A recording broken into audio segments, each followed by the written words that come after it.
we actually took the best person on that team instead of the person who was over it, who was terrible, let that person go, said, hey, we will help you start your own cabling business. We just want an agreement that we make 20% on it. And it's been fantastic. One of the best things to do, especially if they're male owners, is go out to dinner with their spouses or significant others and take your spouse or significant other. Gentleman figured out more stuff in the first 20 minutes of that dinner by leaving her alone talking with the wife than we found out through all the due diligence the 2 months before. Found out this person's head of sales after the announcement, and we're just actually getting to meet everyone, had an ankle bracelet and was a registered sex offender.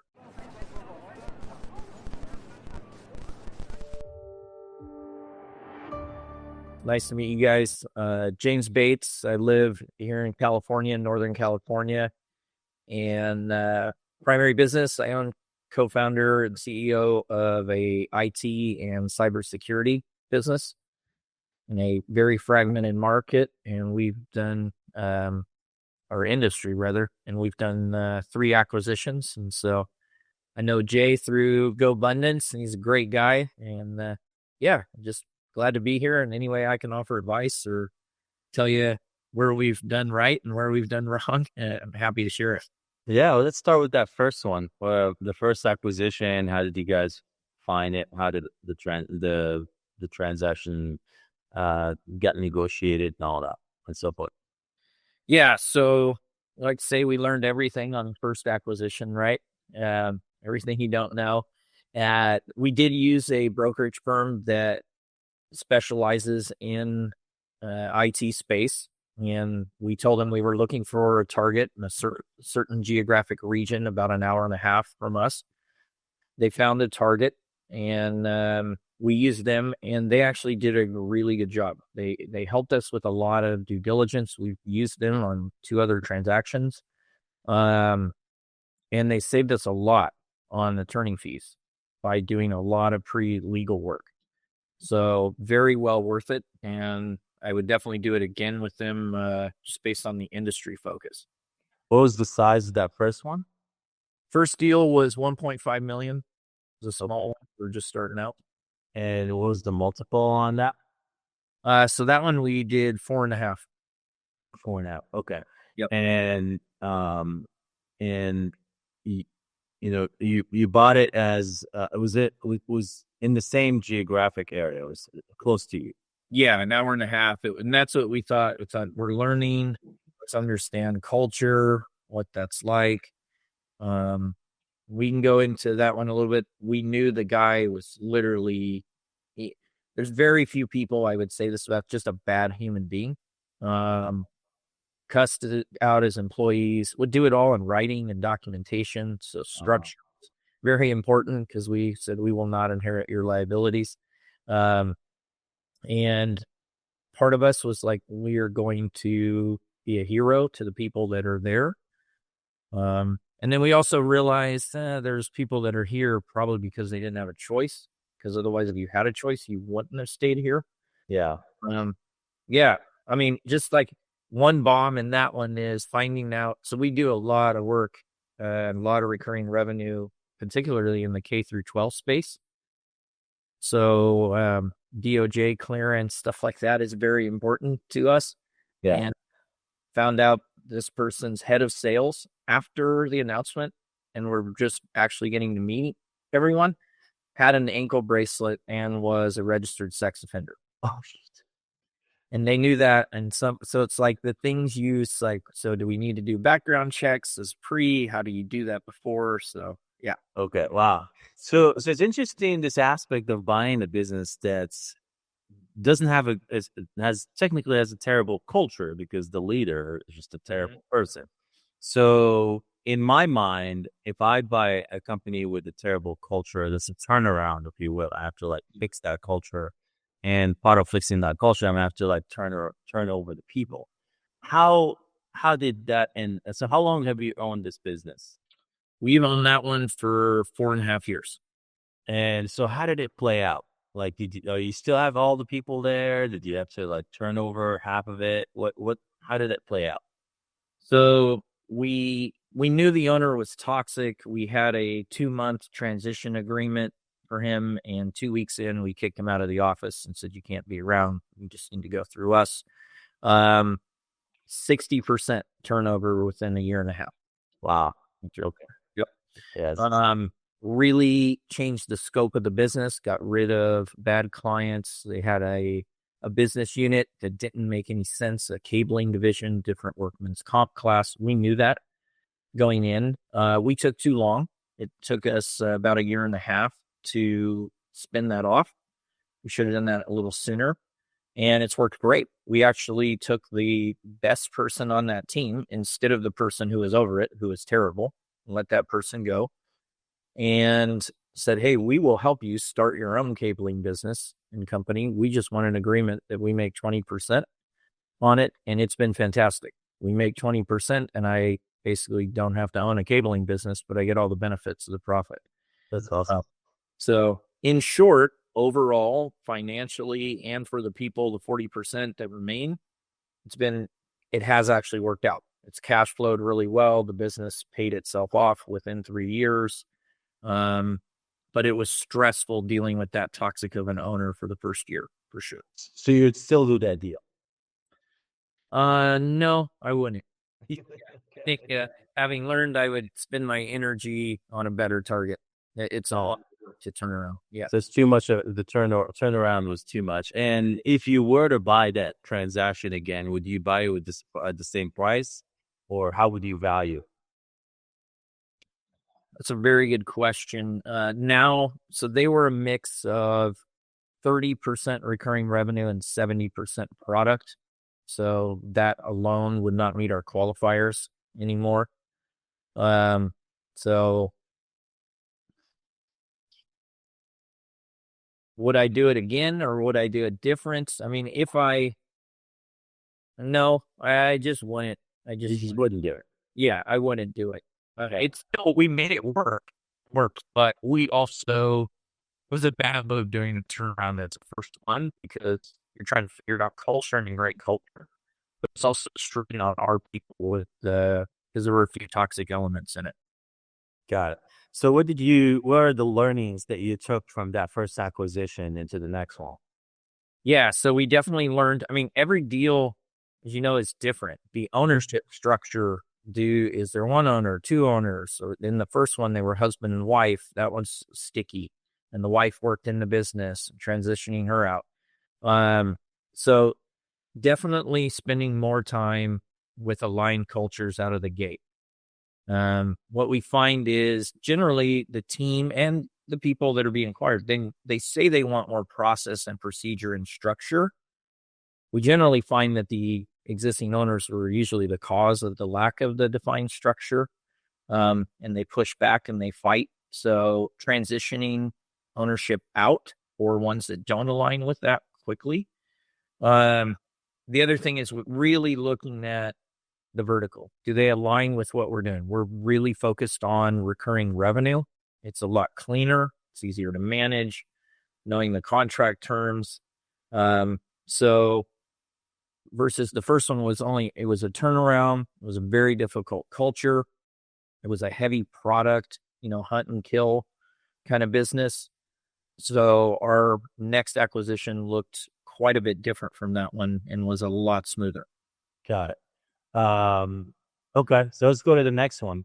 And how long did it take from the first one to do the next transaction? We did the next one in so not quite 18 months later. Okay. And you found it through the same broker? Same broker, targeted Southern California.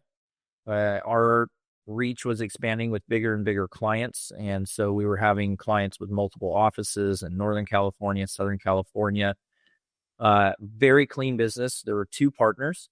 Both partners wanted to get out of the industry, which sounded really appealing. Then one of the partners throughout the transaction, though, caught our vision and said, if this really is your vision, I would like to be part of that in some way. So one partner completely exited, knew they wanted to exit. And that process went really smooth because that helped with the buyer's remorse or seller's remorse, rather. why did they want to exit the industry? I mean, it's a great industry to be in. Correct. So you usually, no matter how much due diligence you spend, I would say, I mean, it's all guys on this call. One of the best things to do, especially if they're male owners, is go out to dinner with their spouses or significant others and take your spouse or significant other. Gentlemen figured out more stuff in the first 20 minutes of that dinner by leaving her alone talking with the wife than we found out through all the due diligence the 2 months before. Really? Yeah. So the two partners had been friends for quite a while. And it was clear through the due diligence too that one partner just, you never heard from. He never provided any of the material. He only worked on what he wanted. And they basically, it had gotten to a point where they didn't want to work with each other because one partner was carrying almost the entire load. And to the credit of the partner that we ended up hiring worked with us for 3 years and transitioned, he never badmouthed the other partner. He actually was very class act, didn't lead into that. But gentleman got quite a bit of information from the wife on how burnt out he was, the stress he was under. And so I think they just saw that as a clear way out. Got it. That makes sense. It's more they want to get out of that partnership than they want to get out of the business. Yeah. Yep. And that business was 95% recurring revenue, which was very, very clean. And they did have a couple key concentration clients. So we had to dig into that quite a bit. We grew those clients substantially. So that actually, we turned that into a positive. We found that they had too much noise with some of the smaller clients and they weren't offering the services in the higher levels. So we saw that as a fit. We brought in cybersecurity at a completely different level. And they're seeing like there was a lot of cross-selling opportunities in the account and it played out very much the way that we modeled it. And then we happened to hit a home run off of a referral client out of there. And the partner put in something very smart. Was towards the end, he said, I really do believe in your guys' culture. And if you're taking care of clients the way that I really want to take care of clients and did initially, I want to receive earnout if an employee or an owner of a client, an existing client, refers directly to another client. And sure enough, that happened. And that made this guy an extra $440,000. Wow. Yeah.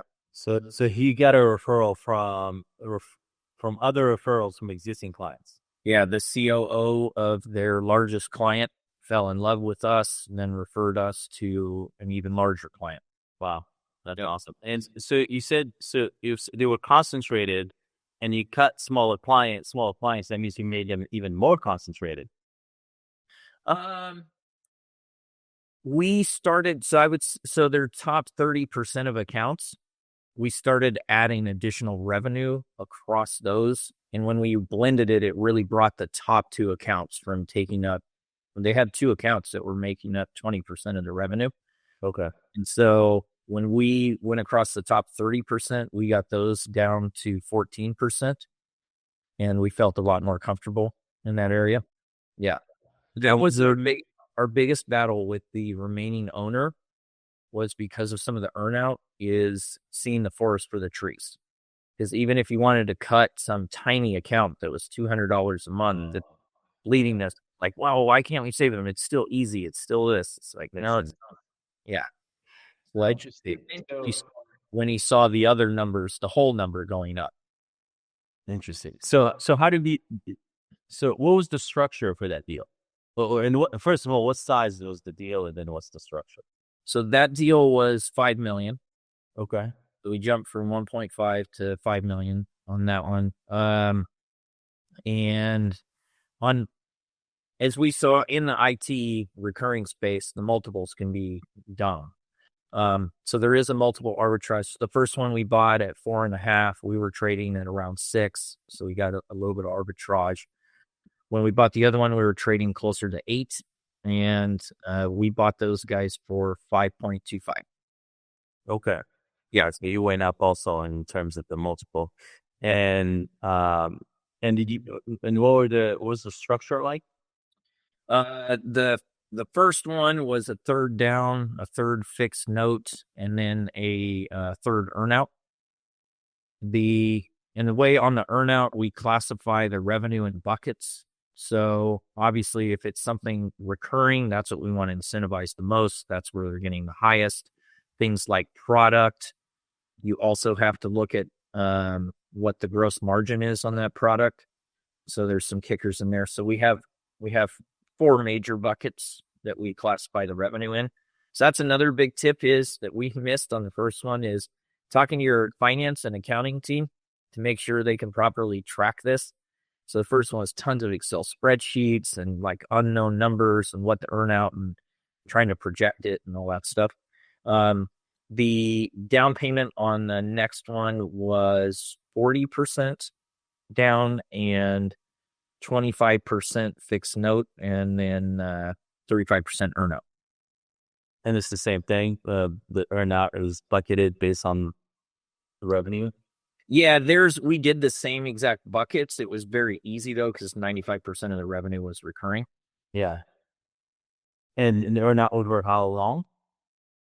In both cases, 3 years. 3 years. Okay. And any learnings that came out of that second transaction? Obviously, the second transaction was a lot easier than the first one. What do you guys learn out of that one? I would say, and we'll learn this now in the third one too, different geographic location. I should have relocated someone from our existing culture to location, smaller location than I would have liked. We lost you for a second. Sorry, let me kill that. Okay, sorry. I would have located someone from our main headquarters and had them relocate at least for a year for culture. It took longer than we liked. I think we could have accelerated and done even better down in Southern California faster. And it took a little longer than we probably should have to weed out a couple of people. Got it. Yep. So how big was that team? So that team was pretty small. They were only 14 people. Okay. Yep. And how different was the culture from you guys in that you actually felt that you need to send somebody out there?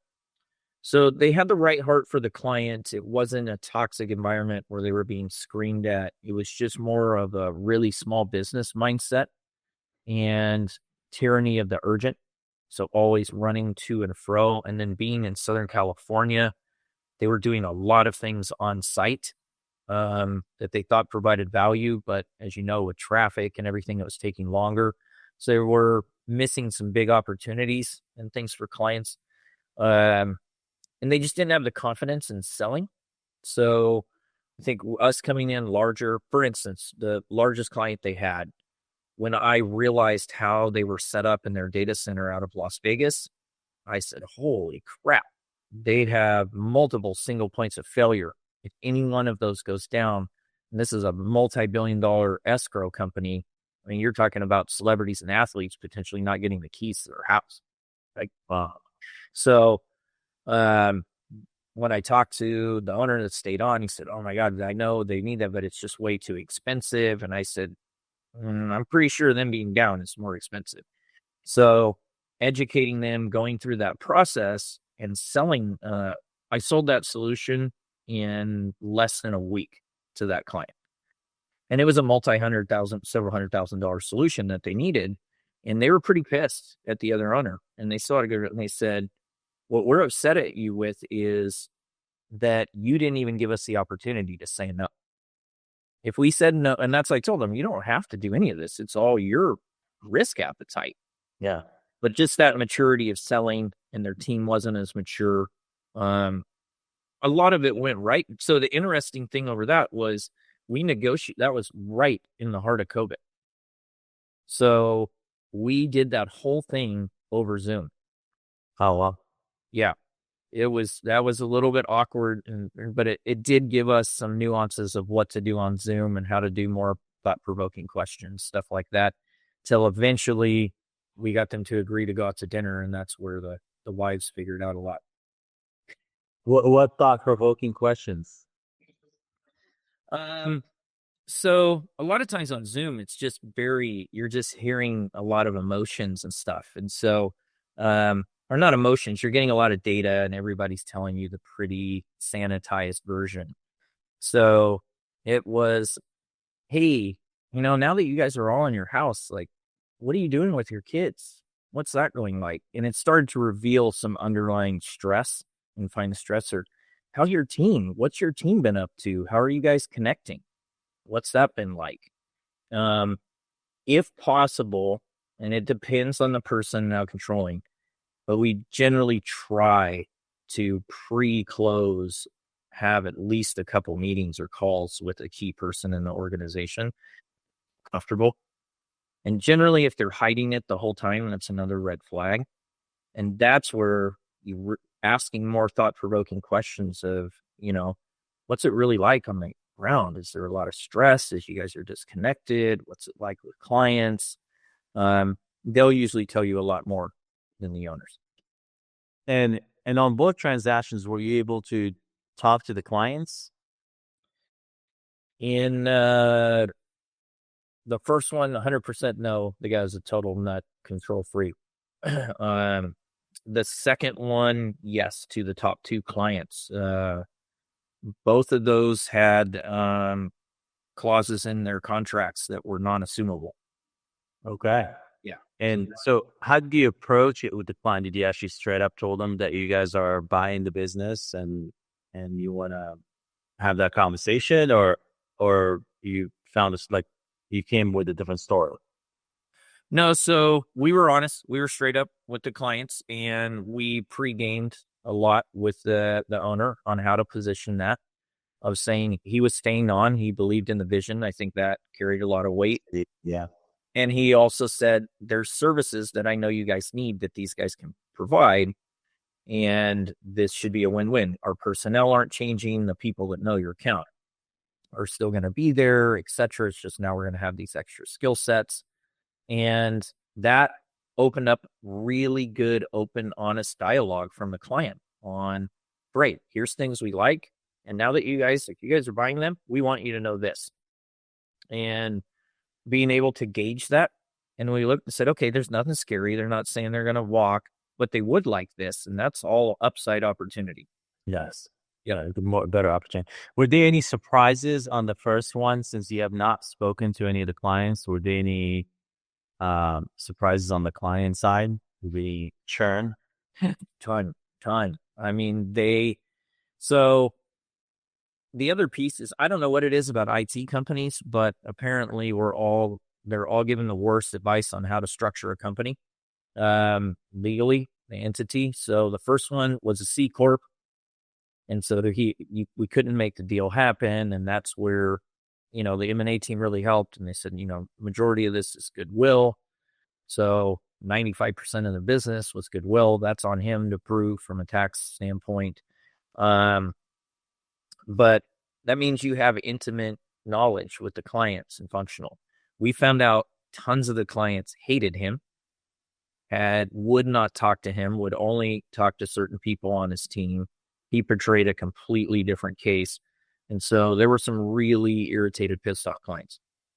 So the biggest problem with that acquisition, more than the acquisition, was how interruptive it was to our core team and the strain that it put on them. On your existing business. Yeah. Yep. In what terms? In the amount of hand-holding and time and relationship repair, both with internal team members and with customers. So that's why when you ask, would I do it again now? And there's a lot of opportunity cost with that. But it was small enough that, we definitely learned a lot from it. Makes sense. And it wasn't all recurring. So yeah. So you're not, like, the recurring income was not the target. The second one was much more valuable to make sure you keep all the clients. Absolutely. Did you have any churn on the second one? 20%. 20% on the employee side. On the employee side. On the client side, we had 11% return or churn. 11%. And even with that churn, was the revenue flat, or did it go up or down? Some little bit of dip with bigger spikes up.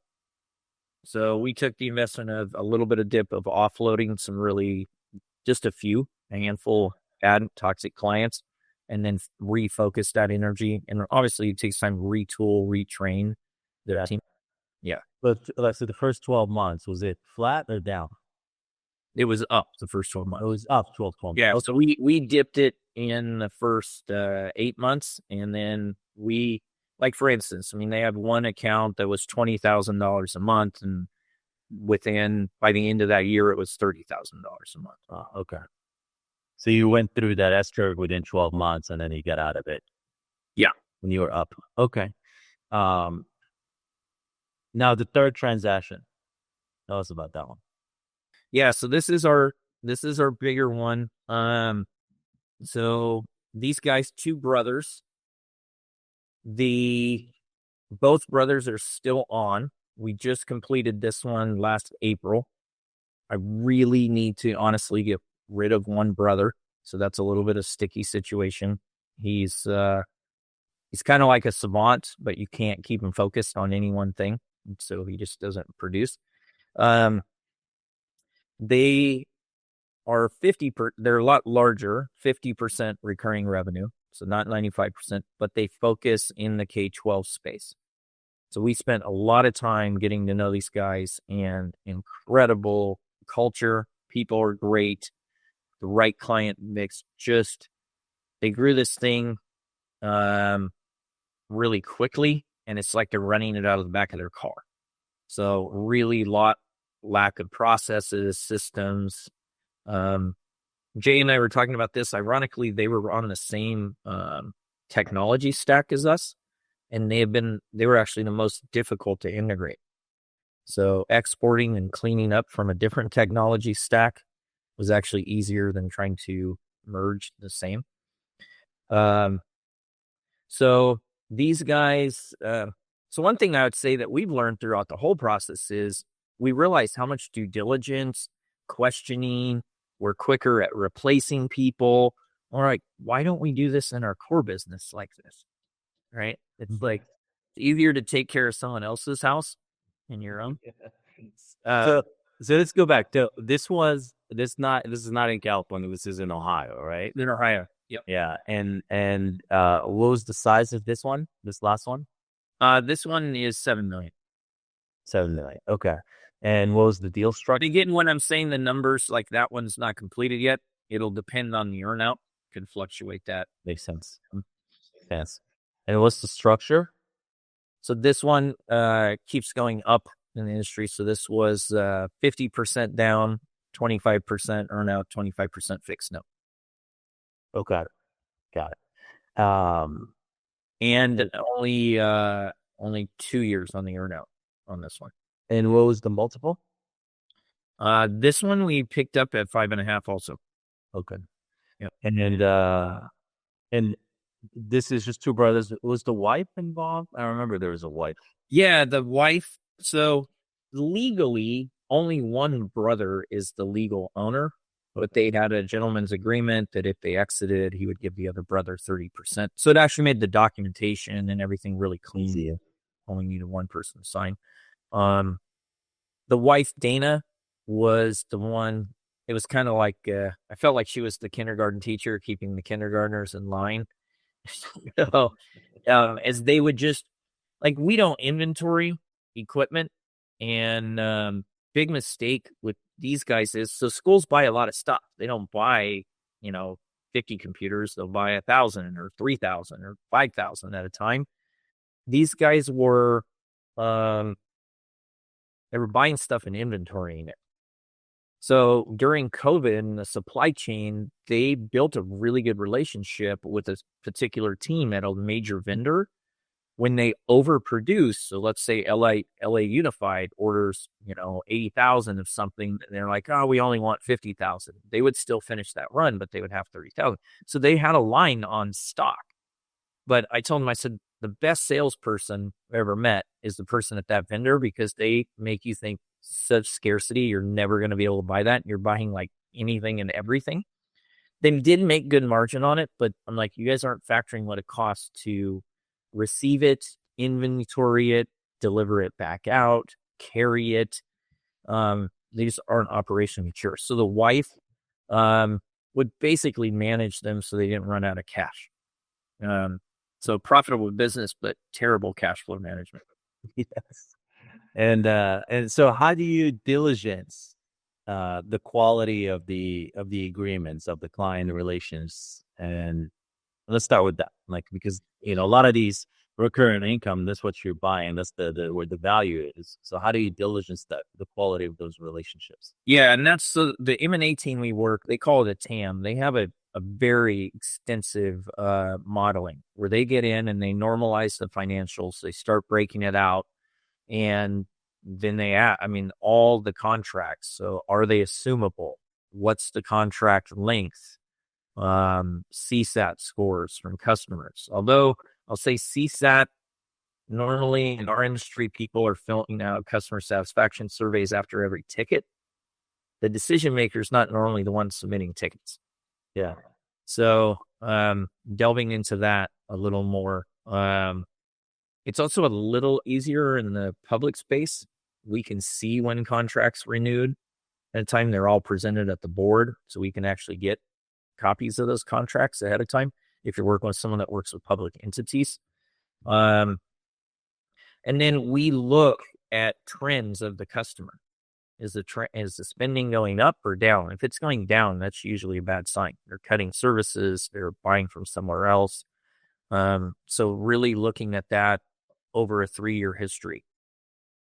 And are you getting access to all that information during due diligence? So you actually get the customer list and you get the revenue per customer and all that stuff? Yeah, so the M&A team, they work really well at getting all that. They give us an anonymized version of it so we don't see the customer names behind the process, but we can see the concentration, what their spend's like, etc. Got it. So essentially, the due diligence company acts as like a middle person. It's part of the M&A group. And then is the M&A team representing both sides? Generally so, yes. And so they've been extremely valuable. And I can tell you honestly, I can tell you the straight up truth here.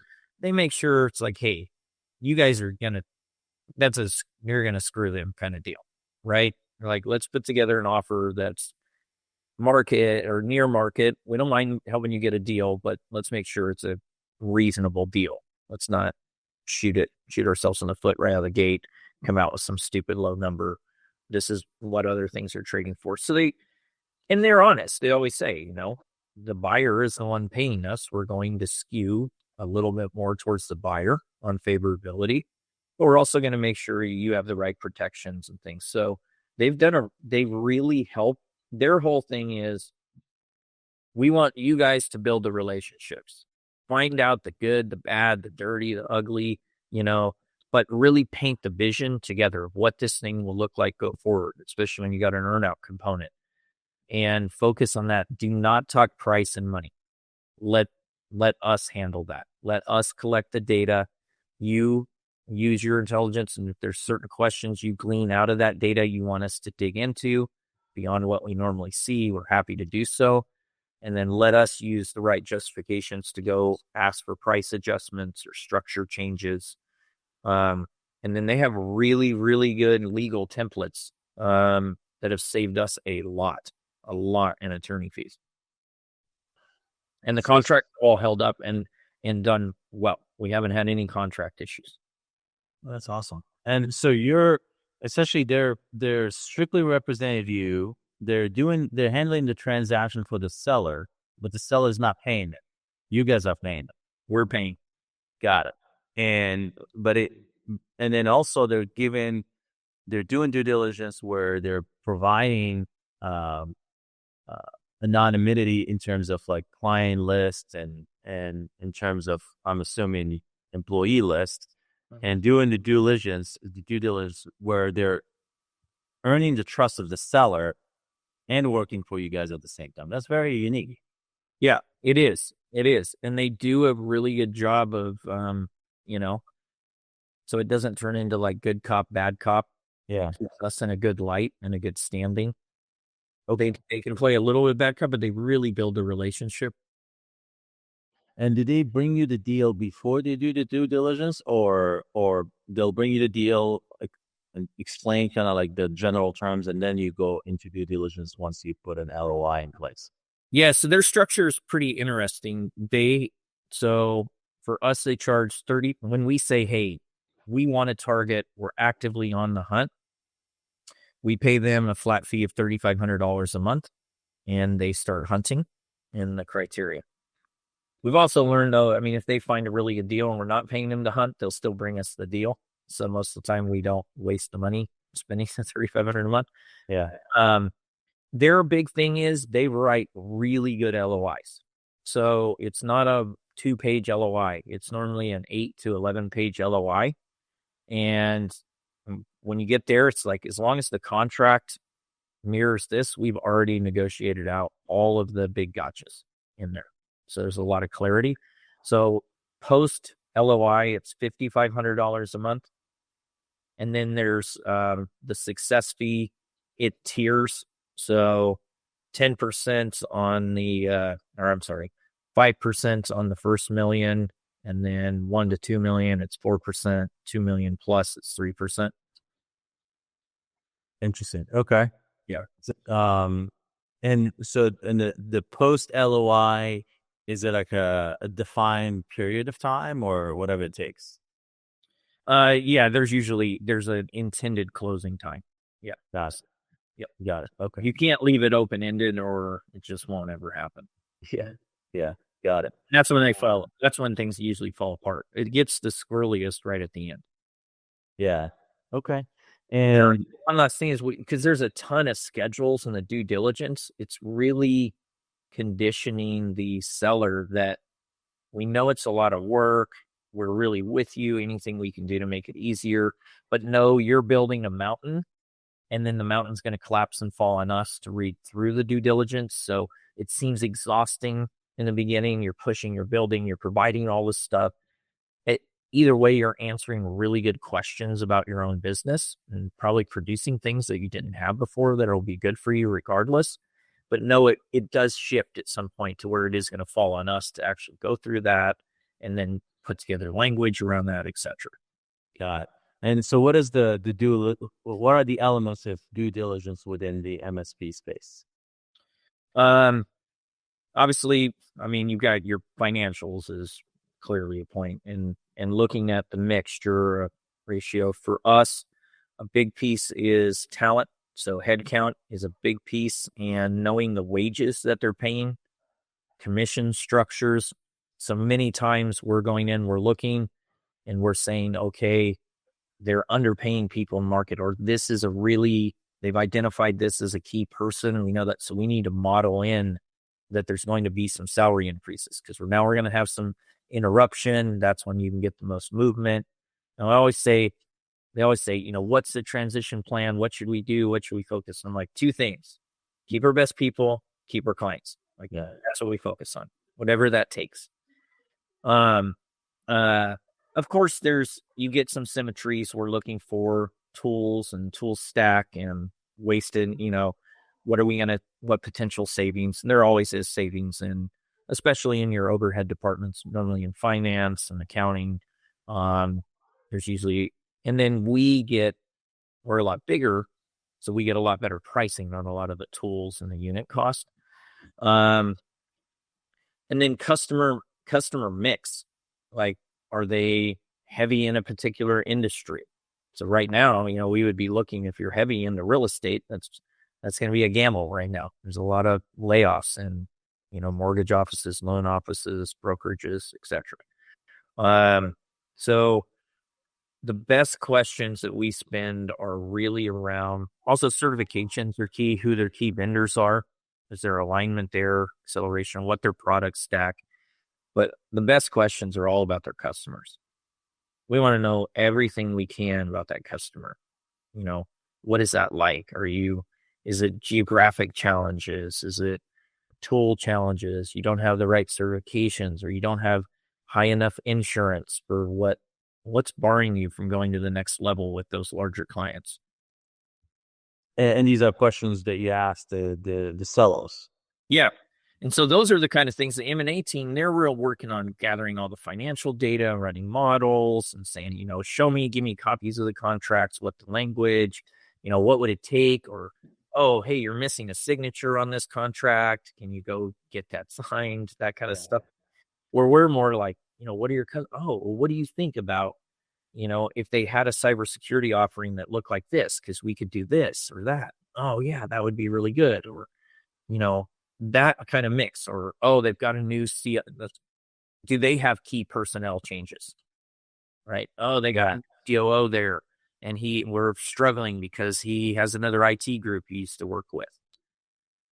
Yeah. And so how do you deal with stuff like that? That happens a lot in your space. Yeah, it does. There is a lot of, so big part of this, one, you're looking at contract language. Like, are they in a contract? How much longer is that? Do we have time to go in and build a relationship and rapport? Or if you can talk to that key personnel and they're like, yeah, this person's an asshole. They really hate us. We have to then remodel that. And so those become difficult conversations where sometimes there are price adjustments. So we're like, or we shift it to say, hey, we don't want to guarantee you a cut for something that may happen. So how can we both assume the risk? Can we move that one thing to part of an earnout? And maybe I'll even give you a little more upside potential for taking that risk. It's usually money versus risk, and you got to move those around. Yeah, makes sense. So was there any like a nuance in terms of having bought your third one out of state? Was there any wrinkle to that? Anything geographic, getting on flights, some of the things, it does take a little more time, the time zone thing and getting adjusted to that a little bit, which actually in many ways is a benefit, but in other ways is a challenge. So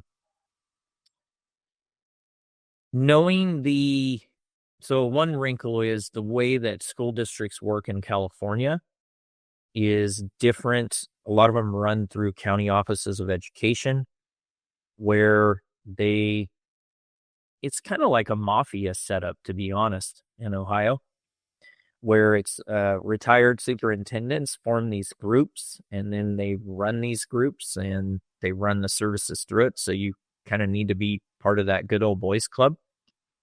So that was definitely a nuanced piece, which they did alert us to in due diligence. So we started mapping out how can we do that, and what are some other angles to get in.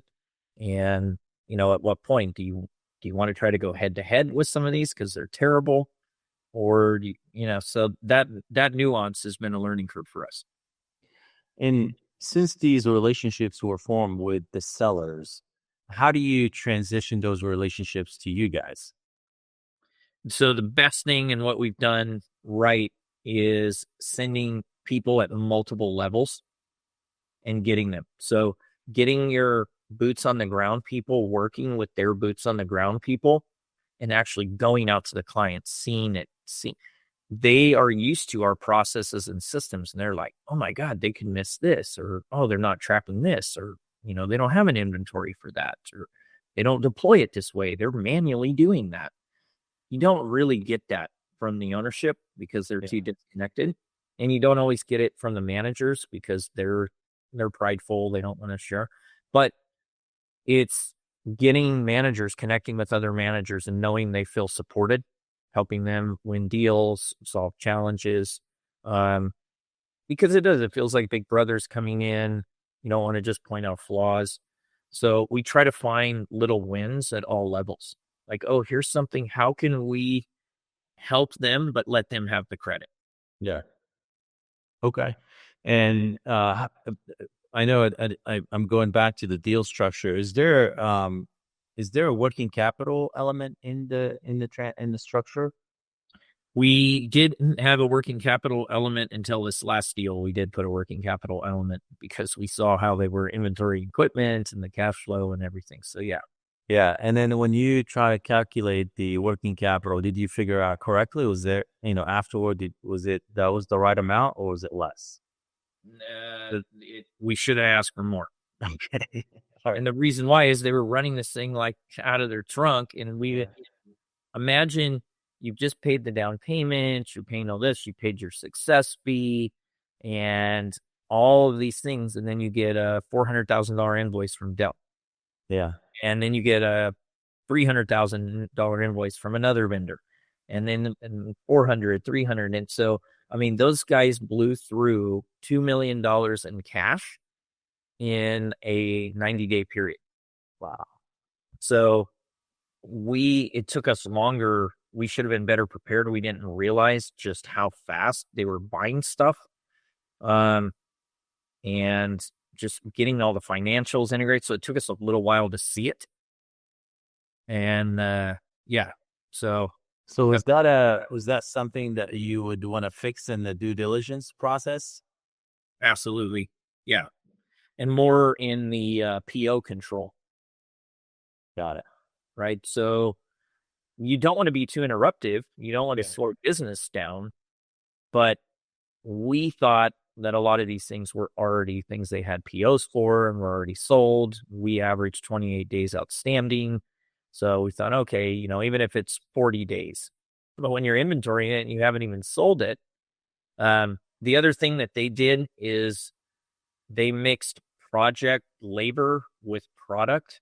So for instance, a school would order $150,000 worth of smart TVs and only have $20,000 worth of labor to install them. But then the school would say, well, we'll pay you when the project's done. But, we can't have classrooms interrupted for the next 3 months. So it's like, you can't cash flow all their equipment across all these things. So they were doing things like that. Interesting. And that you're not going to know until you get in there. Yeah, that's what we've been talking about. How could we know some of that? I mean, those particular things around, we could ask better invoicing questions. How do you invoice? Do you have milestone billing? Do you bill for anything that's a capital expenditure? Is that separated out so you can collect on that quicker? Yeah. And how were you financing these down payments? Were they all like from cash flow from operations, or did you get loan debt from the banks, or how did you do it? So the first one, we did the down payment ourselves.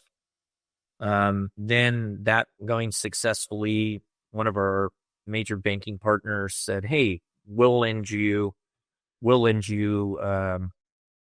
the vast majority of that down payment." So the first one, it was 50-50, I believe. And then this last one, we put 20% of the down payment and financed the rest. Got it. Before interest rates and all that. This is the second one, they financed half of the down payment. Yes. This was about 40%. So you get 20% financing, 20% down, and then the rest was earnout, half. Sell it out. That's an interesting structure. Now the next one, and then the following one, you said you put 20% of the down payment? Yep. Okay. And the rest is okay. And that was 50% down. 50% down. Got it. Interesting. So I mean, it works. I mean, that's why running these models and everything, and really playing with the head count. I mean, the other thing with the head count is if any owners are staying on, they're usually underpaying themselves. So you got to normalize the salary, take the perks out. Their model lets us do that pretty easily. The M&A company that's helping you in modeling all this stuff. Yep. And we agree that, we model everything as Groundhog's Day, knowing we're going to have additional selling, cross-selling increase, but we're also going to have some churn. So it will let you model the upside as well. So we can say, what if we had 5% growth? What if we had 10% growth? And in what buckets? Got it. So is there a model where you hit that S-curve year one and it takes you maybe like 10% down the first year? Your goal is to stay breaking even or still making some money until year two? Yes. Yeah. So for instance, this one in Ohio, because of all the product they sold, and so we modeled that, we knew there was a lot of one-time COVID money that had ramped up, so we built that in.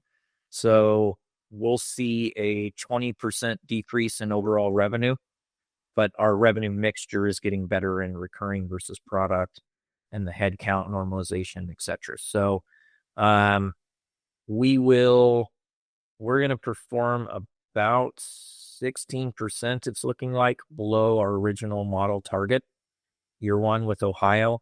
But when I look at the pipeline and the opportunities, 2024 is looking really strong, and it's on a much more stable platform. Got it. Any cultural elements in the Ohio thing that you had to deal with? No, I mean, they're good human beings, the two brothers. So they have the right intentions. The cultural element, though, is it took us longer than I thought to actually realize that they're very well liked, but they're not very well respected from a accountability aspect. So they just kind of ask for things to be done. They don't track it. They don't have the metrics. It's kind of everything's fly by night. And so they're so nice, but they don't want to bring that accountability element.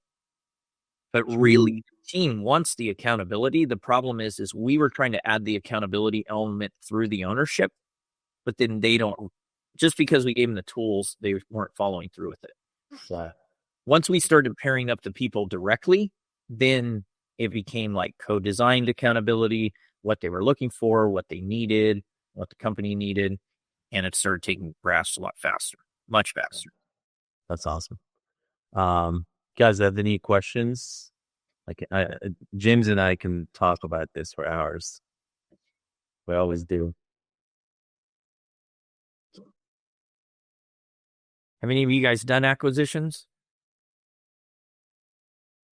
I think Darren is actively looking right now. Eric has been part of a few.